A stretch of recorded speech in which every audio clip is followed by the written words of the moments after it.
बेटा हम स्टार्ट कर रहे हैं अब अपने पास ग्राम्स लॉ ऑफ डिफ्यूजन। क्या स्टार्ट कर रहे हैं? Grams law of diffusion. और ये लॉ क्या कहता है आपके पास? ये कहता है बेटा आप लोगों के पास under similar condition of temperature and pressure. क्या कहता है? According to this law under similar condition of temperature and pressure the rate of diffusion of gas. क्या कहता है? The rate of diffusion of gas inversely proportional to square root of its density. क्या कहता है बेटा ये कि अगर आपके पास टेम्परेचर और प्रेशर की कंडीशन सेम हो तो रेट ऑफ डिफ्यूजन जो होता है वो आपके पास इन्वर्सली प्रोपोर्शनल होगा। किसके? Square root of its density के। किसके होगा बेटा? Square root of its density के ये इन्वर्सली प्रोपोर्शनल होगा। ठीक है बेटा। तो आपके पास है rate of diffusion inversely proportional to square root of density. तो ये आप लोगों के पास समझाया गया है। ठीक है।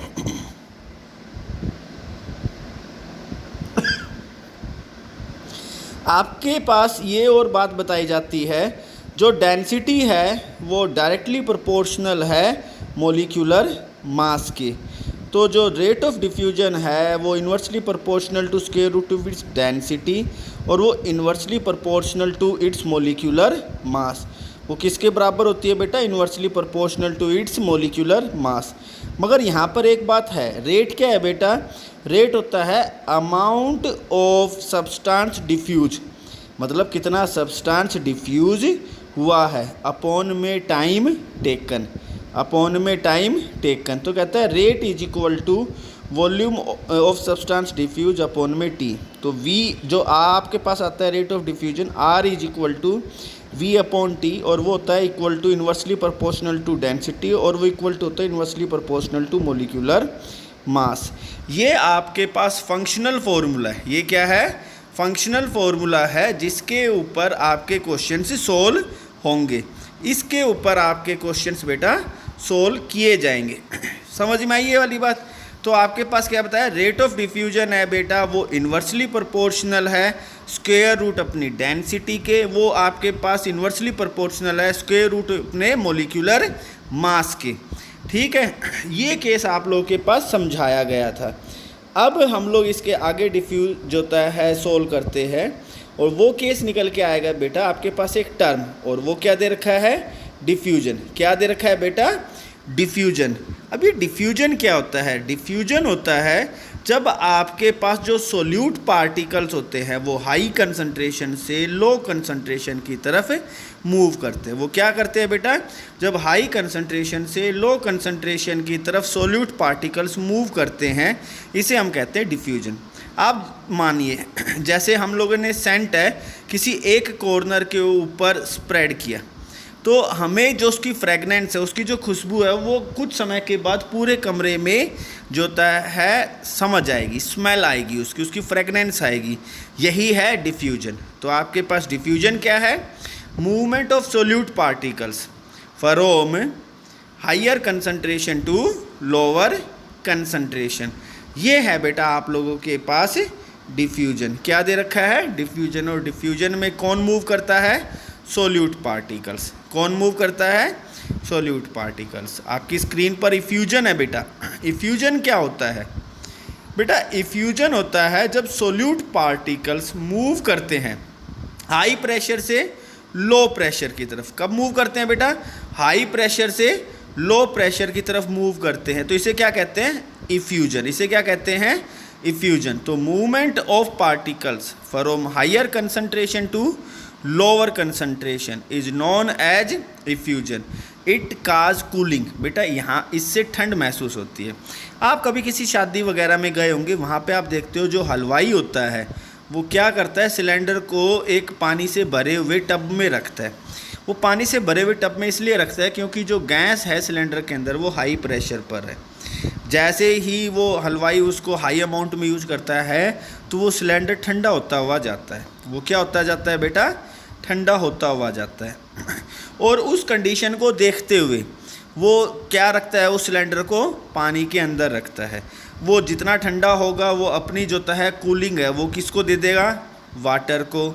और जो होता है उसका रेट ऑफ कूलिंग है बेटा वो क्या होता जाएगा?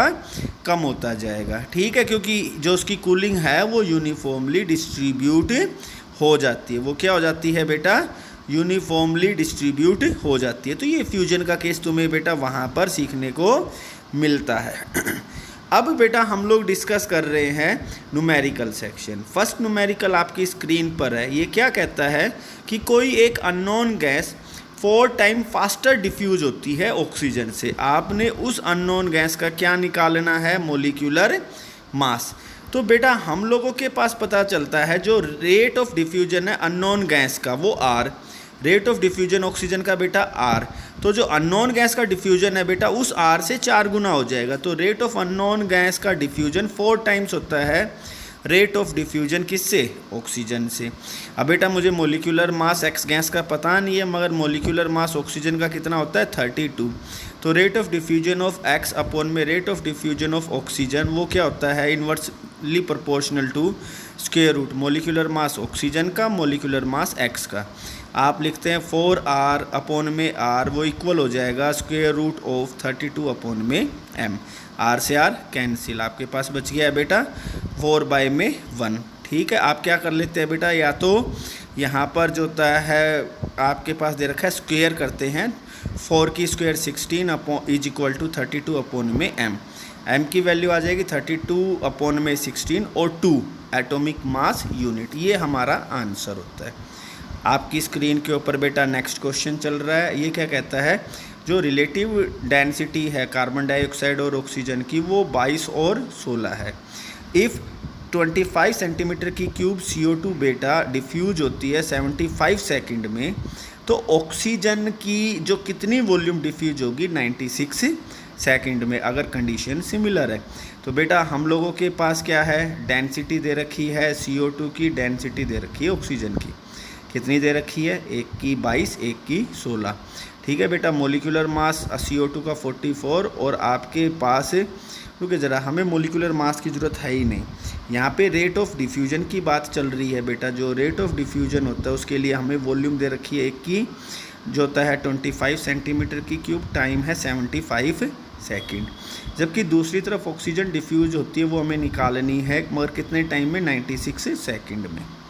ठीक है बेटा, अब हम इसी क्वेश्चन को आगे सोल्व करते हैं। तो बेटा हम कहते हैं rate of diffusion carbon dioxide upon में रेट ऑफ डिफ्यूजन ऑक्सीजन वो होता है वॉल्यूम ऑफ CO2 अपॉन में T, वॉल्यूम ऑफ आपके पास O2 अपॉन में T, वो इक्वल होता है स्क्वायर रूट ऑफ डेंसिटी क्या हो जाएगी बेटा? ऑक्सीजन की upon density of carbon dioxide.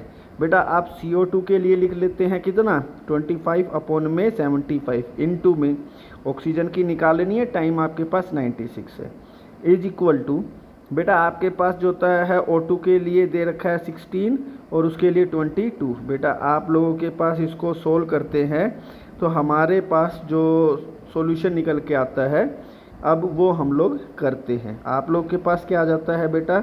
32 upon में V2 वो आपके पास होता है 16 अपॉन में 22। तो बेटा हम इसको जब सोल्व करने की कोशिश करते हैं तो सबसे पहले तो आप लोग क्या करते हैं? ये देखते हैं, ये आगे कट रहा है बेटा, 2 के ऊपर 2 8 जा 16 और ये आपके पास 11 पर आ रहा है। ठीक है, चले अब हम इसकी आगे की कोशिश करते हैं। हम लोग ये करते हैं कि दोनों तरफ ले लेते हैं स्क्वायर। स्क्वायर लेने पर बेटा ये आप लोगों के पास 32 इंटू 32 अपॉन में V की स्क्वायर और वो हो जाएगा 8 अपॉन में 11। ठीक है, अब आप लोग क्या करते हैं बेटा? वॉल्यूम ऑफ ऑक्सीजन निकल के आती है 32 इंटू 32 इंटू 11 अपॉन में 8। बेटा 8 चौके 32, 11 चौक 44 इंटू में 32। ठीक है बेटा, आपके पास वॉल्यूम ऑफ O2 निकल के आती है 44 इंटू 32 की स्क्वायर रूट। और यहाँ पर बेटा जो हमारा आंसर निकल के आ जाता है वो निकल के आता है 37.5 क्यूबिक सेंटीमीटर। ये हमारा आंसर है। अब आपकी स्क्रीन के ऊपर नेक्स्ट क्वेश्चन है। ये क्या कहता है? 10 मिनट के अंदर 27 डिग्री सेल्सियस के ऊपर नाइट्रोजन और ऑक्सीजन लीक होती है 3 लीटर कैपेसिटी के अंदर। अगर जो टोटल प्रेशर है वो 4.18 बार होता है और उसमें नाइट्रोजन का 0.4 मोल है, तो मोलिकुलर मास निकाल के देना है हमें किसके लिए बेटा, एक्स के लिए। तो बेटा हमें एक तरफ नाइट्रोजन है और एक तरफ क्या दे रखा है, एक्स।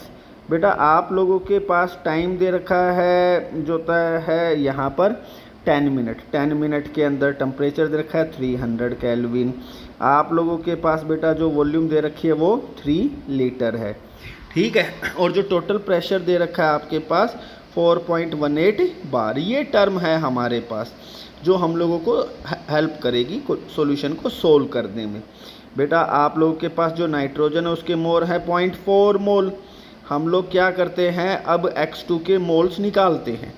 हमें मोलिकुलर मास निकालना है, पहले इसके मोल्स निकालते हैं। तो हम लोगों के पास इक्वेशन है PV = NR। ठीक बेटा, N हो जाएगा PV/RT।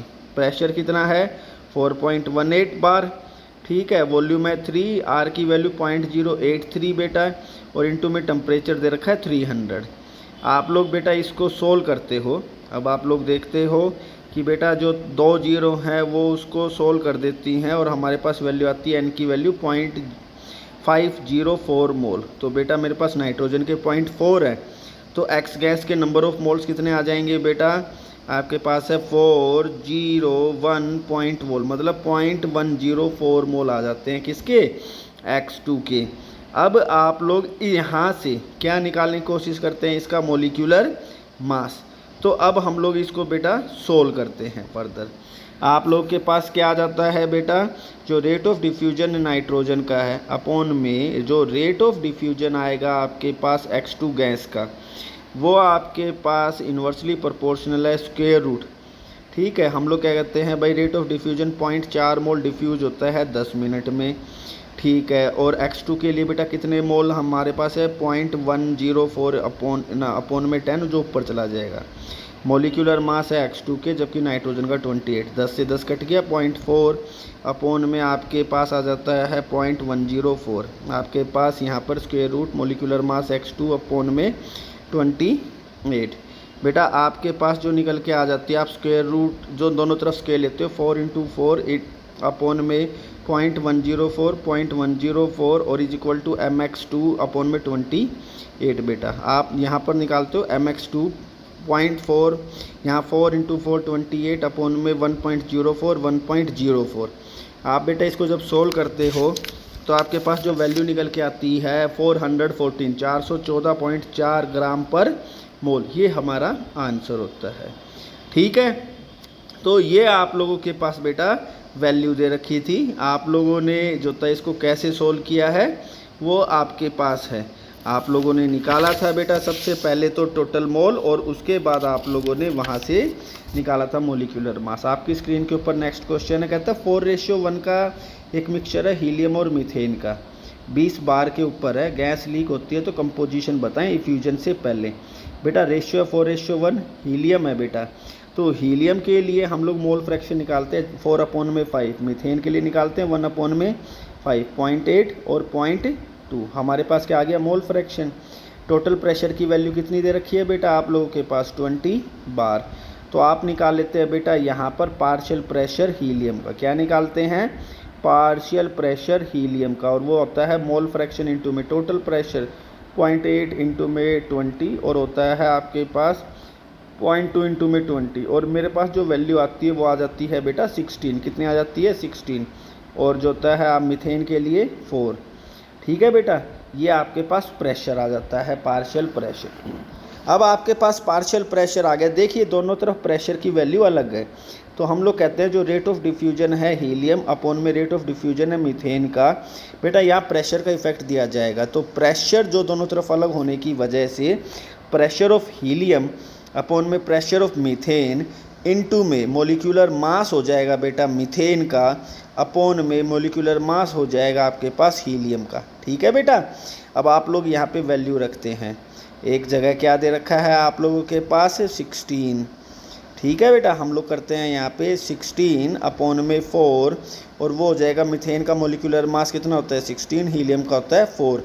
आप लोग इसको सोल्व करते हैं बेटा। 16 जो होता है 4 पे और जो होता है 4 2 पर। आप लोग सोल्व कर लेते हैं, आपके पास वैल्यू आती है ratio of methane to rate of diffusion of आप हीलियम अपॉन में मीथेन, वो आ जाती है आप लोगों के पास क्या 8:1। आपकी स्क्रीन पे नेक्स्ट क्वेश्चन है।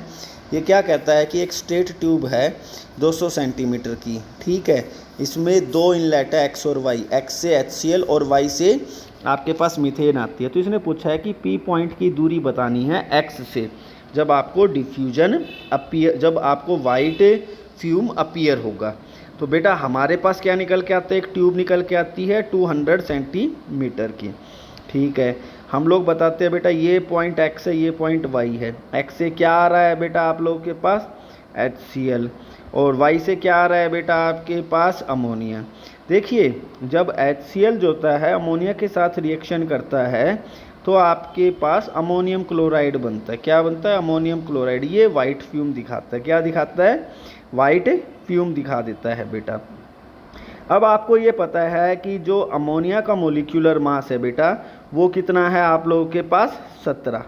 कितना दे रखा है आप लोगों के पास 17। तो हमने माना x से डिस्टेंस निकालना है। अमोनिया का मोलिकुलर मास हो गया बेटा आप लोगों के पास 17 और HCl का 36.5।